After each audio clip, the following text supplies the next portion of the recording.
एक दिन सुबह सुबह सभी शिष्य बुद्ध के प्रवचन सुनने के लिए बैठे हुए थे। कुछ देर बाद बुद्ध अपने साथ एक रस्सी लेकर आए।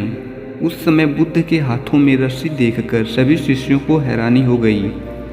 बुद्ध अपने आसन पर बैठे और उन्होंने रस्सी में एक के बाद एक करके कुछ गांठ बांध दी। इसके बाद उन्होंने शिष्यों से पूछा कि क्या यह वही रस्सी है जो गांठ बांधने से पहले थी। इस प्रश्न के जवाब के लिए एक शिष्य ने कहा कि इसका उत्तर थोड़ा मुश्किल है, ये हमारे देखने के तरीके पर निर्भर करता है।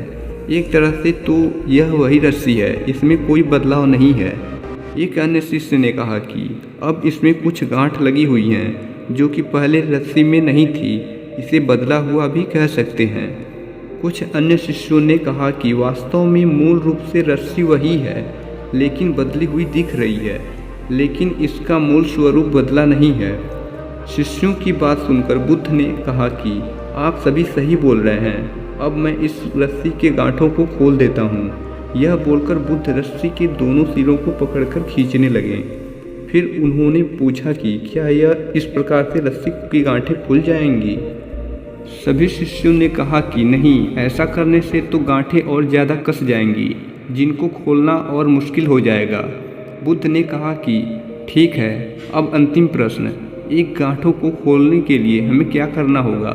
शिष्यों ने कहा कि हमें इन गांठों को ध्यान से देखना होगा, जिससे हम जान सकें कि इसे कैसे लगाया गया है। इसके बाद हम गांठ आसानी से खोल सकते हैं। बुद्ध इस जवाब को सुनकर संतुष्ट हो गए और उन्होंने कहा कि ये सही बात है, हम परेशानियों में फंसे रहते हैं और बिना कारण जाने ही उनका हल खोजने लगते हैं, जबकि हमें समस्याओं की जड़ को समझना चाहिए। जब समस्याओं की जड़ समझ में आ जाएगी तो उन्हें सुलझाना बहुत ही आसान हो सकता है।